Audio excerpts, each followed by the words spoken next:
Hello everyone. अब मैं आपको इस वीडियो में हरियाणा सरकार ने एक बड़ी घोषणा की है बुढ़ापा पेंशन के बारे में। बुढ़ापा पेंशन को लेकर काफ़ी ज़ोर शोर से अफवाहें चल रही थी।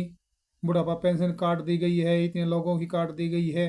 उन सभी की पेंशन के बारे में सीएम साहब ने ये घोषणा की है और अखबारों में भी इसकी खबर छप चुकी है। और वो खबर क्या छपी है उसके बारे में मैं आपको डिटेल में बता देता हूँ।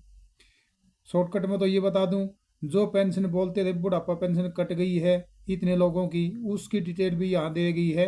70,000 जो लोगों की पेंशन बुढ़ापा काटी गई थी, वो कुछ आय ज़्यादा थी और किसी की उम्र कम थी, इस वजह से वो पेंशन काटी नहीं गई, वो भी रोकी गई थी। ठीक है, अब मैं आपको वो डिटेल दिखा देता हूँ। ये देखो, जनवरी की पेंशन बढ़ी हुई मिलेगी, नवंबर दिसंबर का एरियर बाद में दिया जाएगा।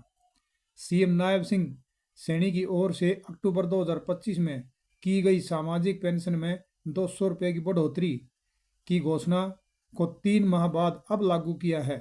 सरकार ने 13 कैटेगरी में शामिल लोगों की सामाजिक पेंशन व आर्थिक सहयोग में 200 रुपये से 1,000 रुपये तक की बढ़ोतरी की है।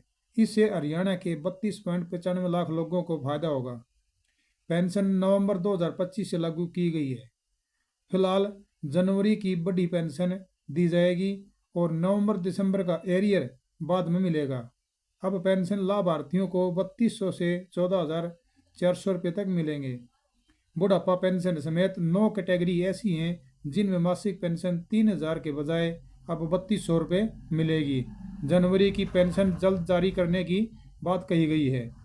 इसके अलावा करीब 70,000 बुजुर्गों की रुकी हुई पेंशन भी जारी होगी। यह पेंशन आयु व आय सीमा को लेकर रुकी हुई थी। इसे लेकर सेवा विभाग ने निर्देश जारी किए हैं। अब मैं आपको ये दिखा देता हूँ किस कैटेगरी की पेंशन में कितनी बढ़ोतरी हुई है, उसकी ये लिस्ट देखो। इस लिस्ट को आप देख लेना कौन सी कैटेगरी में कितनी पेंशन बढ़ी हुई है। ठीक है, अब चैनल को सब्सक्राइब कर दो, वीडियो को लाइक कर दो। जय हिंद, धन्यवाद।